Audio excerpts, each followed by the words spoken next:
बदतमीज बहू।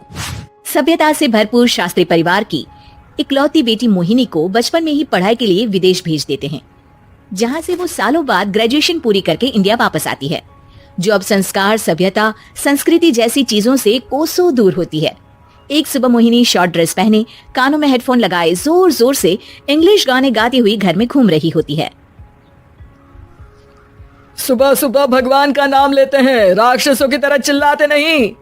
पॉप्स, आपको अच्छे गाने की बिल्कुल समझ नहीं है, सो ठीक है, चल पिल। अरे मोहिनी, पापा से ऐसे बात करते हैं क्या?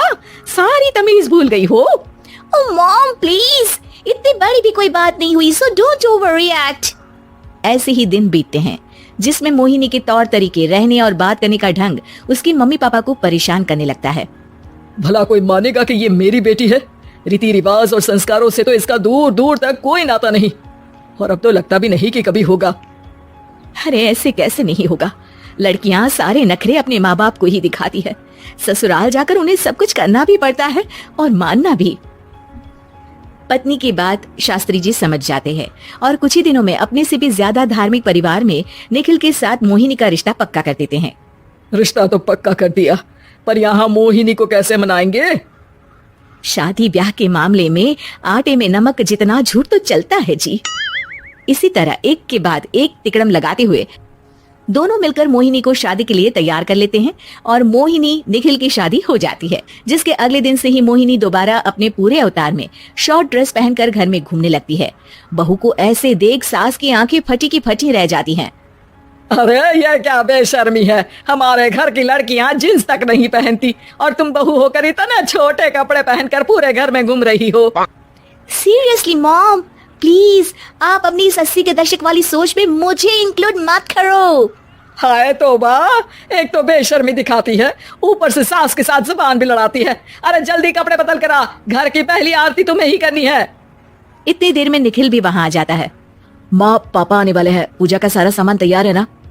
ये पूजा हमेशा मेरे बॉयफ्रेंड्स के पीछे पड़ी रहती थी और अब हस्बैंड के पीछे भी आ गई। मोहिनी की बातें सुन सास तो अपना सिर पकड़ लेती है, लेकिन निखिल किसी न किसी तरह उसे पूजा के लिए कन्विंस करके कपड़े चेंज करने के लिए भेज देता है, जिस पर पूजा खत्म होने के बाद वो एक बार फिर अपनी शॉर्ट ड्रेस में आ जाती है। बहू, ये क्या तरीका है? संस्कार नाम की कोई चीज है या नहीं?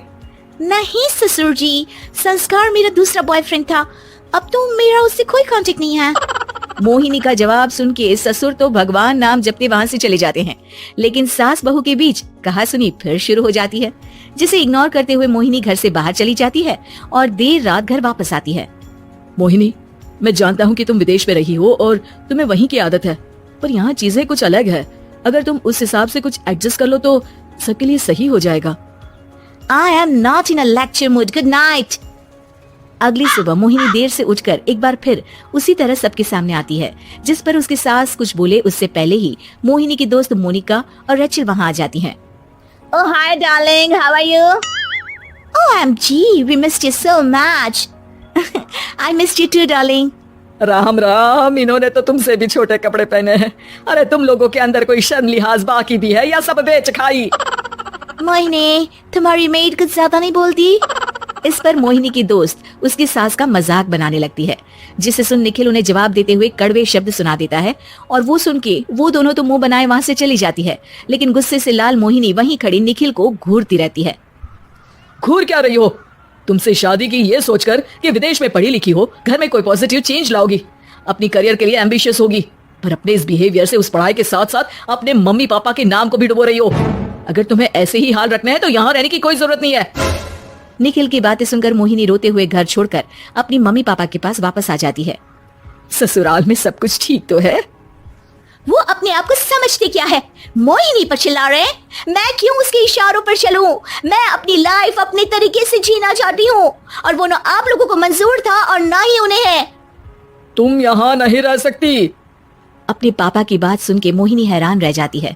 हाँ, तुमने बिल्कुल सही सुना।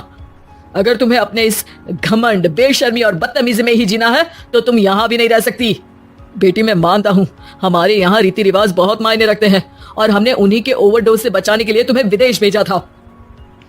एक लड़की जो शादी करके घर और बच्चे संभालती है, उससे तुम अपने आप को ज्यादा समझ सको इसके लिए भेजा था। तुम उससे ज्यादा समझो और बनो, पर तुम तो किसी दूसरी ही ट्रेन में चढ़ गई बेटा। उसके मम्मी पापा बहुत देर तक मोहिनी को सारी बातें समझाते हैं, जिन्हें सुनकर मोहिनी को अपनी गलती का एहसास होता है। वो जॉब ज्वाइन कर लेती है और ससुराल वापस आकर उन्हें मॉडर्न बनाती है और खुद भी कुछ रिवाज सीखते हुए खुशी से रहने लगती है।